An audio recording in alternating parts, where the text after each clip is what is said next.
आता है question number 26। पियाजे के क्वेश्चन आपको देखने को मिलते हैं, 2 से 3 क्वेश्चन आ जाते हैं, मैंने इसी तरीके से 2 क्वेश्चन कम से कम डाले हैं, है ना। अकॉर्डिंग टू जीन पियाजे, at which stage of cognitive development can children operate on operations and perform hypothetico deductive thinking. यानी बच्चे जो हैं वो ऑपरेशंस पे यानी संक्रियाओं पे काम कर सकते हैं। ऑपरेशंस का मतलब है लॉजिक। हाइपोथेटिको डिडक्टिव रीजनिंग भी आ जाएगी। तो हाइपोथेटिको लिखते ही तो आपको समझ जाना चाहिए कि ये फॉर्मल ऑपरेशन की बात हो रही है और ऑपरेशंस पे ऑपरेट कर सकते हैं, इसका मतलब लॉजिक के परे चले गए, अब एब्स्ट्रैक्ट थिंकिंग अमूर्त चिंतन भी कर सकते हैं। 11 से 15 वर्ष। हाइपोथेटिको डिडक्टिव रीजनिंग आती ही यहां है, अगर आप पहले ऑप्शन में कंफ्यूज थे तब भी सेकंड से आप पता लगा सकते हैं। अब आते हैं क्वेश्चन वाइगोस्की का उठाते हैं। Dash is very important in लेव वाइगोस्कीज थियरी फॉर कॉग्निटिव डेवलपमेंट। बच्चे के दिमाग के विकास पे ही थियरीज दी है, चाहे वो पियाजे हो या वाइगोस्की हो। पियाजे की थियरी का नाम ही है पियाजेज कॉग्निटिव डेवलपमेंट, वहीं वाइगोस्की की थियरी का नाम है वाइगोस्कीज सोशियो कल्चरल अप्रोच। तो इनकी थियरी के नाम में कॉग्निटिव डेवलपमेंट नहीं है, लेकिन ये है संज्ञान यानी बच्चे की समझ के विकास को लेकर के ही ये थियरी बनाई गई है। तो आपको पता है सोसाइटी, कल्चर और लैंग्वेज, SCL, BPL होता था ना, बिलो पॉवर्टी लाइन, उसी तरह से हमने यहाँ पे SCL बनाया हुआ ताकि आप याद रख सकें। ये छोटे छोटे निमोनिक्स हैं, याद रखने की टेक्निक्स हैं कि ये शॉर्ट फॉर्म से हमें याद रह जाता है। तो सोसाइटी, कल्चर, लैंग्वेज जहां दिख जाए वहीं वाइगोस्की समझ जाइएगा। मैचुरेशन, पनिशमेंट, अडेप्टेशन, ये सब फालतू बातें हो जाएंगी। या तो सोसाइटी, कल्चर या लैंग्वेज, इन तीनों में से कुछ मिल जाए तो वो कल्चर की बात करते हैं कि कैसे सांस्कृतिक उपकरण, चाहे वो भाषा हो, लोग हों, दादी नानी की कहानियां हों, ये हमारे दिमाग को कैसे विकसित करती हैं। क्वेश्चन नंबर 28 देखिएगा क्या कहता है। With respect to inclusion of students with disabilities in regular schools, which of the following provision is against the rights of persons with disabilities act 2016। इस बार RPWD एक्ट पे डायरेक्ट क्वेश्चन नहीं आया है, लेकिन ऐसा नहीं है कि आता नहीं है, पूछा नहीं जा सकता। तो हमें वो कॉन्सेप्ट्स भी करके चलने हैं क्वेश्चंस के, वो क्वेश्चंस भी करके चलने हैं जो इस बार नहीं पूछे बट पूछे जा सकते हैं, उनको छोड़ के नहीं जाएंगे, ठीक है। वर्था कह रही है कि आपके कारण मेरे दोनों पेपर क्लियर हो गए, लव फ्रॉम असम। बहुत बढ़िया जी, देश भर से प्यार मिलता है, अच्छा लगता है ये देख करके। देखिएगा फटाफट से बताओ, नियमित स्कूलों में दिव्यांग छात्रों को शामिल करने के संबंध में RPWD act, right of persons with disabilities act, इसमें कितनी डिसेबिलिटीज हैं? 21। क्या कहता है ये पूछा है हमसे। एक्स्ट्रा टाइम फॉर क्या कहता है या क्या नहीं कहता है? एक minute. Regular schools which of the following is against, against पूछा है। देखो ये ही खेल हो जाता है, एक शब्द से उत्तर बदल जाएगा।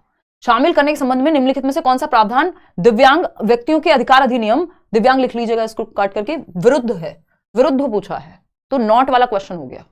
पहला ऑप्शन है extra time for completion of examination paper, हाँ ठीक है। Facility of scribe to meet the students need, कि अगर बच्चे को जरूरत है तो एक स्क्राइब आप साथ में लेकर के जा सकते हैं। एग्जामिनेशन पेपर, यदि कोई पर्सन विद डिसेबिलिटी है जिसको मोर देन 40, मिनिमम 40 यानी 40% या उससे अधिक डिसेबिलिटी है, तो एक सर्टिफिकेट बनेगा। और ये सारी जो भी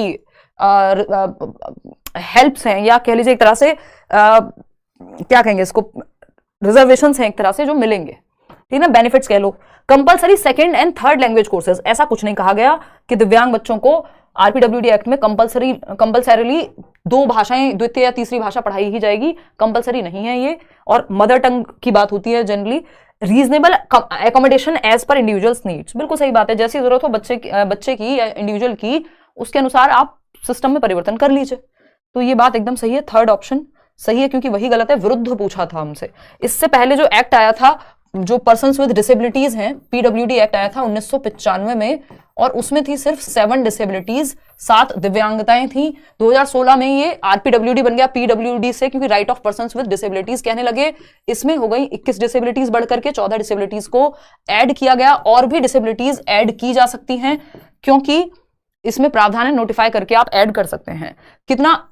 एटलीस्ट 40% या मोर देन 40% डिसेबिलिटी होनी चाहिए, एक सर्टिफिकेट बनेगा। 4% के करीब कोटा है गवर्नमेंट जॉब्स में भी, और भी बहुत सारी चीजें यहाँ पे हैं, ठीक। आगे बढ़ते हैं क्वेश्चन नंबर 29 पे, इस पे मैंने अलग से वीडियो यूट्यूब पे बनाया हुआ है।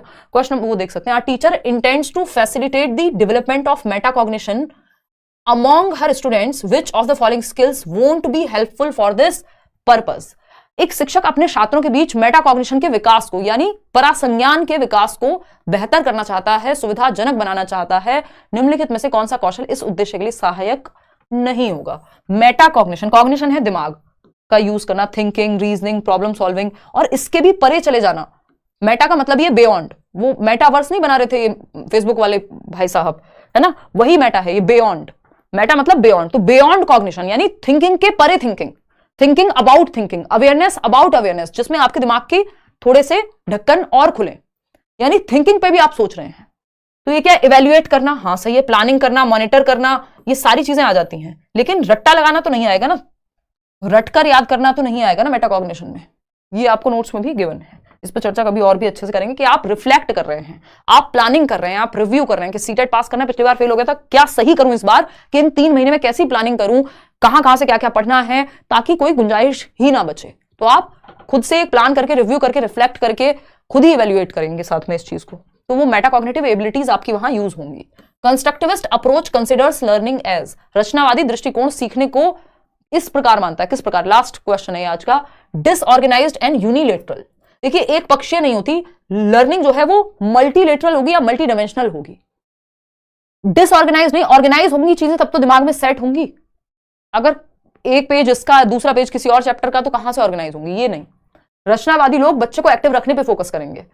इडियोसिंक्रेटिक एंड डिस्कनेक्टेड, विलक्षण और असंबद्ध। डिसकनेक्टेड मतलब चंक्स में, मतलब डिसकनेक्टेड चंक्स, जो एक टॉपिक दूसरे टॉपिक से रिलेट ही नहीं करता, प्रीवियस नॉलेज से नई नॉलेज को जोड़ ही नहीं रहे, पूर्व ज्ञान से, तो ये भी गड़बड़ है।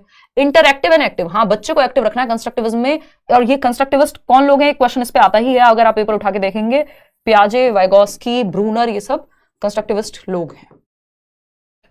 ये अलग से आपको टॉपिक में नहीं लिखा मिलेगा सिलेबस में, बट कंस्ट्रक्टिविज्म पियाजे और वाइगोस्की में ही आप काउंट कर सकते हैं। इंटरएक्टिव यानी बच्चे अंतःक्रिया कर रहे हैं, डिस्कशन कर रहे हैं, डिबेट कर रहे हैं, चर्चाएं कर रहे हैं, एक्टिव हैं।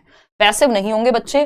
कंस्ट्रक्टिविज्म में बच्चा ज्ञान की सृजन करता है, ज्ञान की रचना करता है। लिटिल साइंटिस्ट कहा है पियाजे ने, नन्हा वैज्ञानिक है, अपने ज्ञान का सक्रिय निर्माण कर सकता है। तो कंस्ट्रक्टिविज्म तो कंस्ट्रक्शन ऑफ नॉलेज, ज्ञान का निर्माण, बच्चे को एक्टिव रखने पे, मीनिंग मेकिंग यानी अर्थ निर्माण पे फोकस करेगा, बच्चे को सेंटर में रखेगा। आउट ऑफ 30 क्वेश्चंस आपने कितने क्वेश्चंस आज ठीक किए, और आपको मजा आया नहीं आया सेशन में, समझ में आए क्वेश्चंस या नहीं आए, पढ़ के समझने की एक अप्रोच डेवलप हुई या नहीं, कैसे क्वेश्चंस को सॉल्व करते हैं ये समझ आया कि नहीं। इसका जो पीडीएफ है, कल नहीं तो परसों आपको सारे पीडीएफ, कल ही मिल जाएंगे, वैसे आपको मिल जाएंगे टेलीग्राम चैनल पे।